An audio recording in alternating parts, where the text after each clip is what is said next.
अस्सलाम वालेकुम। क्या हाल है सबका जनाब। अल्लाह ताला सबको सेहत वाली ज़िंदगी अता करे, खुश रहें, आबाद रहें। बात चीज़ें ना ज़िंदगी की ऐसी होती हैं जिनको इंसान सारी ज़िंदगी ना तलाश करता रहता है और सोचता है कि ये मतलब कि कुछ चीज़ों के पीछे भागते भागते हमारी उम्र गुजर जाती है। हमने काफ़ी चीज़ें ऐसी ज़िंदगी में जो नहीं कर सके होते, वो हमारे लाशोर में चलती रहती हैं और वो ही मेरे ख्याल में वक्त के साथ साथ हमारा कुछ रिग्रेट्स बन जाती हैं। और कुछ चीज़ें मुझे ऐसे लगता है कि इंसान को जो चीज़ बहुत ज़्यादा पावरफुल कर देती है। मैं अपनी ज़िंदगी का सर तजुर्बा कह रही हूँ कि मैं किसी दूसरे की बात नहीं करती, हमेशा मैं अपनी ही बात करती हूँ कि ज़िंदगी में ना जो इंस्पिरेशंस होती है, जो मेरा अपना ज़ाती तजुर्बा है, मैं कहती हूँ कि इंस्पिरेशन जो होती है वो आपको अच्छे लोगों की लेनी चाहिए। मैंने आपको हमेशा ये जोक से बात कही कि मुझे शाहरुख खान पसंद होता था, लेडी डायना भी थी और बहुत सारे नाम थे जो या मतलब फीमेल एक्ट्रेस। जैसे हम ये नहीं कह सकते, अब ये नहीं मैं कहूँगी कि मेरे दौर की इस उम्र की हम बात नहीं कर रहे, लेकिन मेरे से याद है कि रूही बानो होती थी और क्या नाम था उसका। मतलब ये सारी चीज़ें ज़िंदगी में चल रही होती थी। कहने का मेरा मकसद सिर्फ ये है कि देखें कुछ चीज़ों के ऊपर मैंने मैंने जो ज़िंदगी में सीखा है। एक तो आप ज़िंदगी में ना, अगर तो आप सच्चे हो और सही जगह पे चल रहे हो और कुछ लोगों ने आपको देखा ही नहीं होता। मैं आपको सही बताऊं, किसी को पता ही नहीं होता आप आपकी लाइफ किस तरह से आपने गुजारी या उसको किस तरह से गुजारा। अगर अपनी ही बात कर लेते हैं जनाब, किसी की नहीं करते। अगर आपको ये लगे कि ज़िंदगी के आज से 2002 से मैंने मेका छोड़ दिया, उसके बाद मैं अपने घर आ गई, आई मीन कि ससुराल आ गई, शादी हो गई। शादी के 3 साल बाद मेरा माशाल्लाह से बेटा हुआ और उसके फिर 4 साल बाद मेरी बेटी हुई। फिर मेरे ख्याल में ऐसे ही मतलब 2-3 साल के बाद काफ़ी गैप गैप से बच्चे हुए। तो डिफरेंस है, मतलब माशाल्लाह बड़ा बेटा अब 21-22 साल का हो रहा है। मतलब इस तरह से ज़िंदगी जो है ना वो आपकी चलती रहती है और आपने ये सफ़र बहुत मुश्किल तय किया होता है। इसमें जब बहुत अप्स एंड डाउन आते हैं, मैं ये अल्फाज इसलिए इस्तेमाल कर रही हूँ आपको ये एंड बैक पता चलेगा कि देखिए जब मैं छोटी थी, या मैं कह लूँगी मैं फर्स्ट ईयर सेकंड ईयर में आई, जब टीन एज आती है, आप में हार्मोनल चेंजिंग्स आती हैं, आपको सेक्स अट्रैक्शन है ना, मेल फीमेल ये एक होता है जिसे कहते हैं जी क्या कहते हैं, फर्स्ट साइड फर्स्ट लव। ये मैंने सुने ही है, सन होया कोई नहीं जो हकीकत है भाई, हमारे तो ज़रूरत ही नहीं थी हमें, तो खैर सीधी सी बात है। लेकिन एक बात कहने को बहुत दिल कर रहा था, मैं आपको ये भी बताऊँ ना, कुछ बातें मैंने अपने बच्चों को भी समझानी होती है ना, मैं व्लॉग बना देती हूँ और कुछ बातें मैंने बहुत सारे ऐसे लोगों को कहनी होती हैं जो मैं नहीं कह पाती। मैं सोचती हूँ कि शायद ये लोग समझ सकें ज़िंदगी में। मैं कोई इतनी लायक फ़ायक नहीं हूँ, लेकिन मैं ये समझती हूँ कि तजर्बा बहुत बड़ी चीज़ होती है। हर इंसान का तजर्बा अपना होता है। आप अगर किसी को जज कर रहे हो ना, जब तक आपने उस बंदे की लाइफ नहीं ना देखी, आप जज नहीं कर सकते। मैं सिर्फ एक इमेजिन करूँगी, आप सिर्फ बताइएगा, सोचना व्लॉग के बाद कि मैंने क्या बात की है। कि एक आपको ऐसे घर में आया जाए जिसमें एक हफ्ते के अंदर अंदर एक लड़की से ही समझ लो जी, एक मैंने बचपन में कहानी भी लिखी थी, मैं सुनाऊंगी आपको किसी वक्त। अगर एक लड़की है 17-18 साल की, उसकी एक हफ्ते में से पहले एक रिश्ता आता है और वो लोग बड़ी जल्दी जल्दी करते हैं कि लो जी हम फटाफट ब्याह कर दो, साढ़े मुंडे ने बाहर जाना है। तो माँ बाप के लिए उस वक्त में बाहर से रिश्ता आना किसी को काफ के बराबर होता था और ऐसे ही होता था। और उसके बाद जब वो उसके हफ्ते बाद उसकी शादी हो जाती है, वो एक मिडिल क्लास तबके से होती है, एकदम से वो ख्वाब, वो दुल्हन बन गई, वो जो 3-4 दिन दुल्हन का प्रोटोकॉल होता है जनाब वो मिला। और सोना इतना सारा, घर इतना फर्निश्ड, अफसर लोग और कुछ बातें जो आपसे बिल्कुल छुपाई गई नहीं थी, ऐसे लगता था बस ये पुरोने पुरूड़े आने सब चले जाएंगे और एक दो हफ्ते बाद मैं भी वापस चली जाऊंगी।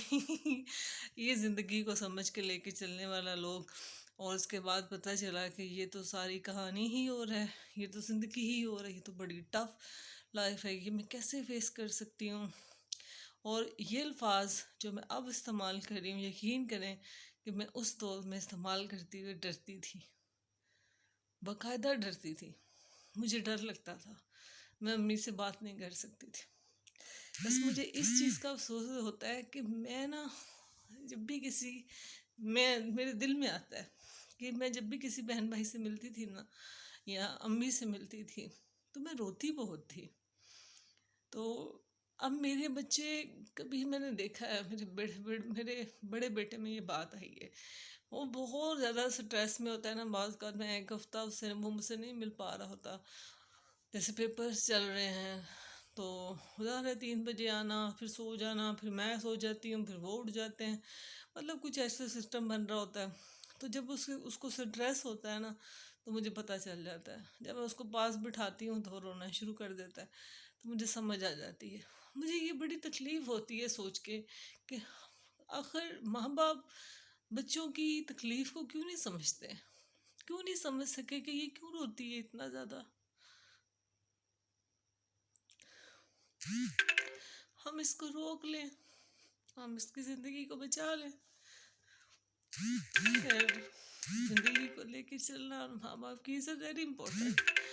बस मेरा सारी बात करने का मकसद ये था कि जब आप इतने ज़्यादा कंप्रोमाइज़ करते हो लाइफ में, और मैं नहीं समझती कि आम बंदा एक ऐसी लाइफ गुजार सकता है। मैं ये कह सकती हूँ कि मेरे साथ मेरे पेरेंट्स की बहुत ज़्यादा दुआएं जिसकी वजह से मैं इस लाइफ को जी सकी, मैं यहाँ तक आ सकी। अल्लाह ताला मेरे बच्चों को बस नेक करे, अपने रास्ते पे जाए। लेकिन इस सारी बात करने का मकसद सिर्फ ये था कि ये लोग, वो दोस्तें हों, बहन भाई हों, वो रिश्तेदार हों, किसी को नहीं पता मेरी ज़िंदगी कैसे गुजरी, किसी ने भी आगे देखा तो नहीं। मुझे तो कोई दिन नहीं याद कि किसी ने आके मुझे कहा हो कि तुम्हें तकलीफ तो नहीं, कोई मसला तो नहीं। मैंने ये सोच के हम जिंदगी गुजार देते हैं कि यार साड़ी खानदान का मसला है, हम ऐसे नहीं कर सकते, हमारे खानदान में ऐसे नहीं होता। चलेंगे, ऐसे हमारे खानदान में तो नहीं होता, अल्लाह ना करे किसी की बेटी के साथ कुछ भी हो। मैं समझती हूँ कि बेटियों की छोटी से छोटी बात की केयर किया करें, ये नहीं कि उनको घर लौट के वापस ले आए। लेकिन अगर बेटी आपको मिल के रो रही है ना, तो इसका मतलब है कि वो तकलीफ़ में है। आप उसकी तकलीफ़ को ज़रूर पकड़ें और उससे पूछें कि बच्चे क्या बात है। उससे ये मत कहें कि मरना ही हो, इतने इतने मर को निकलना है। ये ड्रामा उसको ना दें। अगर आप उसको ये डराएंगे ना कि आगे पीछे कुछ भी नहीं है, क्या है, ऐसे वो ख़त्म हो जाएगी, बिल्कुल ख़त्म हो जाएगी, वो ज़िंदगी में मूव नहीं कर सकेगी। और मैं समझती हूँ, पर्सनली लगता है कि बहन भाइयों का साथ सबसे ज़्यादा, माँ बाप का साथ तो बहुत इम्पोर्टेंट है, लेकिन माँ बाप में मेरे पास नहीं है, तो अल्लाह ताला उनको जन्नत में जगह दे, आला मुकाम देख। कभी बुरा तो नहीं माँ बाप सोचते, दुआएं ही देते हैं।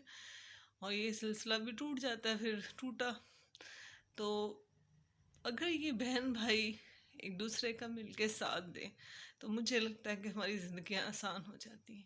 हम बजाय दूसरों की लाइफ में इंटरफेयर करके, जो फलाना की कर रहा है, ओदी ती की कर रही होती, आपने कभी ये सोचा है कि आपकी बहन, आपकी बेटी, आपकी कोई मासी खाला फूफी कैसे ज़िंदगी गुजार रही है? अगर आप डॉक्टर हो तो आपको पता है कि आपकी खाला को क्या मसाइल है। अगर आप फूफो है हो तो आपको पता है कि उनके क्या मसाइल हैं।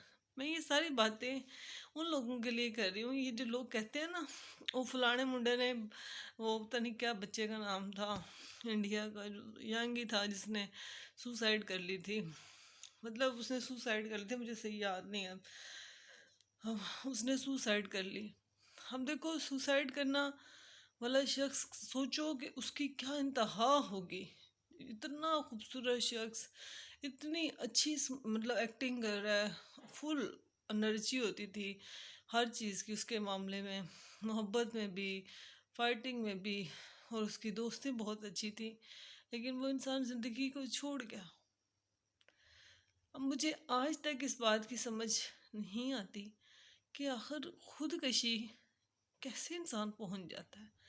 शायद हमारे मज़हब में ये हराम है, तो हम लोग डर जाते हैं कि यार दुनिया तो ख़राब हुई हुई हूँ, आखिरत भी ख़राब कर ली है। पता नहीं क्यों ये बात देर से समझ आती है, लेकिन शुक्र अल्लाह का आ तो गई। लेकिन मैं हमेशा ये बात ज़रूर कहूँगी कि कभी भी बहन बेटियों को, जो भी कोई दोस्तें हों, वास्कात मैंने देखा है मेरे अपने अब्बू की ज़िंदगी। मेरे अब्बू अकेले थे, मेरे अब्बू के दोस्त ने अब्बू की ज़िंदगी बनाई थी। मेरे अब्बू ने बहुत मेहनत की। मैं अपने बाप को हमेशा ही कहती हूँ कि मेरे अब्बू अगर मुझे ये चीज़ें ना देखे जाते तो आज मैं ना जी पाती। वो बंदे सेल्फ मेड थे बहुत ज़्यादा।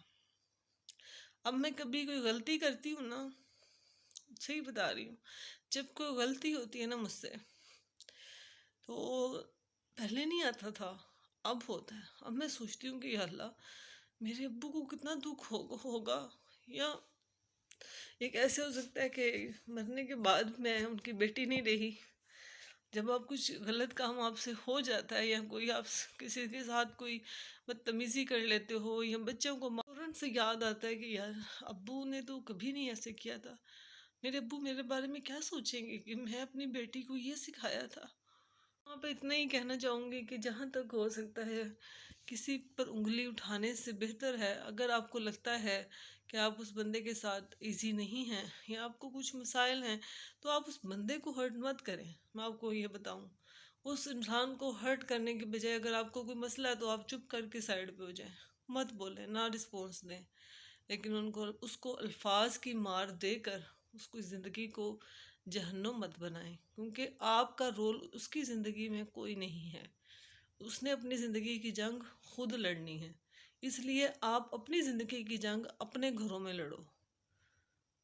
और किसी के ऊपर उंगली उठाने से बेहतर है, ये जो 4 उंगलियां आपकी तरफ आ रही हैं ना, इस उंगली की फिक्र करो, किसी के ऊपर उंगली मत उठाओ।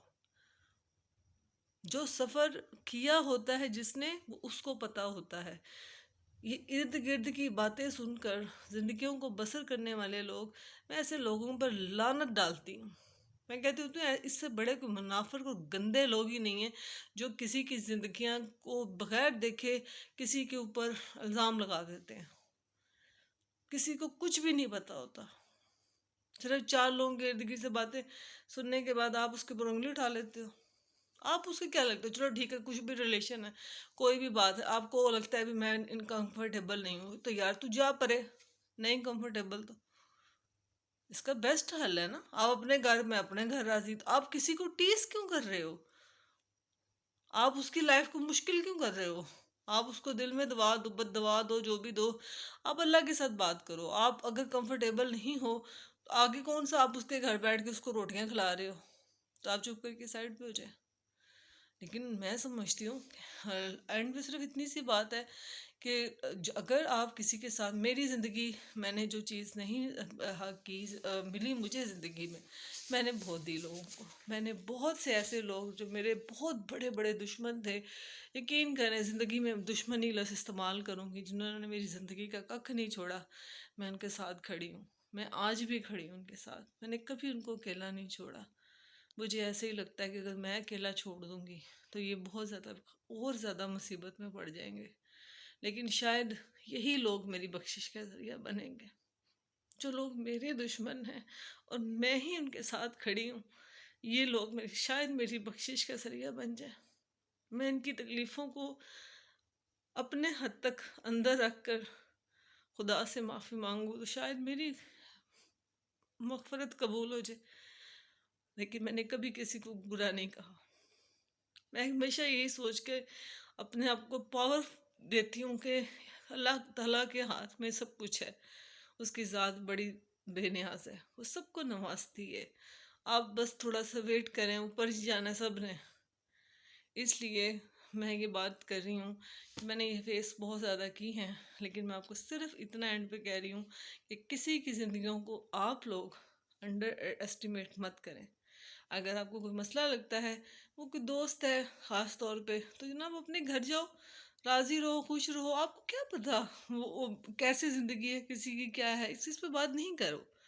ओके, टेक केयर, अल्लाह हाफिज़।